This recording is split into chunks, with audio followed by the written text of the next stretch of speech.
Welcome to KSAT News Now, and this edition is an OLLU Saints Takeover. Yeah, a lot of fun here. Earlier this week, Alicia and I visited the campus to talk to these students basically about being in the world of journalism and also for this mass conference. And this is a 3-day conference that focuses on PR, multimedia journalism, digital film, theater, and tech writing. So a lot of great stuff going on there. It was hosted at Our Lady of Lake University, but really it was open to all college students who are interested in joining media relations. We talked about PR, multimedia journalism, and a lot more. Yeah, and part of the goal that we wanted to get across to these students here was basically how do we put together KSAT News Now every day, sort of the behind the scenes work that goes along with that. So we have 2 young students here. Go ahead and introduce them, Alicia, and they sort of took care of our top story section. Yeah, so Sarah Cervera and Lily Raymer, they're both students from Texas A&M University, San Antonio, and these are their top headlines. So I'm a huge Bad Bunny fan, like not only for his music, but also for his on-screen performances. What about you, Lily? He's my favorite song in the world right now.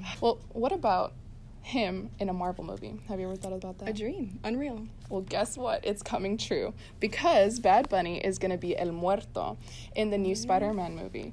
And so El Muerto is Juan Carlos, and he's a wrestler. And he wrestled Spider-Man in a charity wrestling event. So Marvel fans can now see a new, diverse array of Spider-Man because Bad Bunny is Puerto Riqueño. And so he's going to be the first Latino Spider-Man on the big screen, which is so exciting because I feel like a lot of little kids, especially when I was younger, I wanted to see a Latino Spider-Man. So I feel like that's going to be really exciting. So I can't wait to see this collaboration when it's released in 2024. Let's talk about every student's biggest stressor before college, the SAT. Sarah, do you remember your SAT days? Oh, the SAT days, they were so stressful. I remember those countless nights of studying with my SAT book and, it was just a nightmare. Yep, agreed. I was registered, ready to go. I had all the stress in my mind, and a week before I got a call that the test was indefinitely postponed. Oh, no. So when the COVID-19 pandemic hit in 2020, the majority of public universities, they became test optional, and they didn't require students to take the SAT as they had been for so long.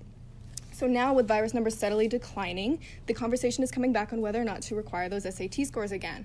Currently, most Texas public universities are still test optional at least until spring of 2023. And some want to embrace the traditional SAT requirements, and some are on the other side. They're saying that it has opened the door for more students to apply and for colleges to focus more on the grades, the activities, and their community service in high school. And that was great stuff from Sarah and Lily. Thank you to those 2 young ladies for taking part in this exercise. So as we do every day on KSAT News Now, we also want to always talk about the topical things, the trending stories, and lifestyle pop culture. So we had a student who's very interested in that field as well. Destiny Roberts, she did a great job, and she's talking about how college students can save a buck.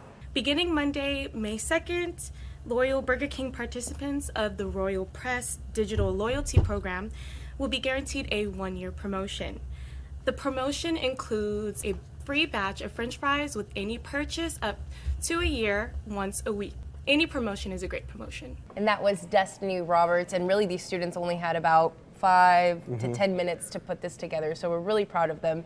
And also we talked about sports, and OLLU is making waves big time. Yeah, they definitely are. Their softball team has been doing great things so far this year. And as we mentioned, sports, we love to talk about this. We try and do it in all sorts of innovative and different ways. So we talked to Roman Handy. He's a student. So let's try and find out what he had to say about their softball team. Have y'all checked out the Our Lady of the Lake softball team? Well, they are killing it, and they are persevering through the season, and they're now on their way to championships. As of right now, they are crowned RRAC championships after splitting games with Texarkana and winning against A&M on April 23rd, 2022. They split a doubleheader against the number 13 school. The Saints will be hosting the double RAC championships from May 5th to 9th, and the games will be taking place at both St. Mary's and Our Lady of the Lake throughout these days. It makes me pretty proud to know that my school is being represented with excellence. Great job there, Roman, kind of wrapping up what Our Lady of the Lake softball has done this season. And congrats to those ladies. They've really, really put that school, that university on the map this year. Their softball team. Let's go, Saints. Let's go. And we want to give a shout out to Our Lady of the Lake for letting us take part in this mass conference. It's a 3-day conference. It was a lot of fun, but also a shout out for some students, staff that helped with social media. We had Teresa King doing a behind the scenes reel. Also the producers that helped with this takeover. They were Gabriel Cook and producer Paris Quintanilla. So thank you so much. Yeah, and of course we always want to show love to them because even for our show, Alyssa Medina was the one who kind of picked these stories out for these students. So thank you again, Alyssa. She is behind the scenes and puts together KSAT News Now every day. So I really enjoyed being out there. Thank you, Alicia. I know this was your thing, but thank you for at least you know, getting me involved and having me talk to the kids a little bit. It's cool to give back, and then especially to my university. Graduated 2015, so it was a good feeling being back. Good stuff, yeah. Any weird questions that sort of threw you off? Anytime you talk to students, there's always some questions that are just kind of a little. My favorite one is like, what's the favorite story that you've covered? That seems to always kind of gauge their interest. So. Because it always leads to the craziest scenarios. Yeah, definitely. Yeah, those always stick out. Well, thank you so much for joining us on this edition of KSAT News Now, OLLU Saints Takeover. We'll see you Monday through Friday at 11 a.m.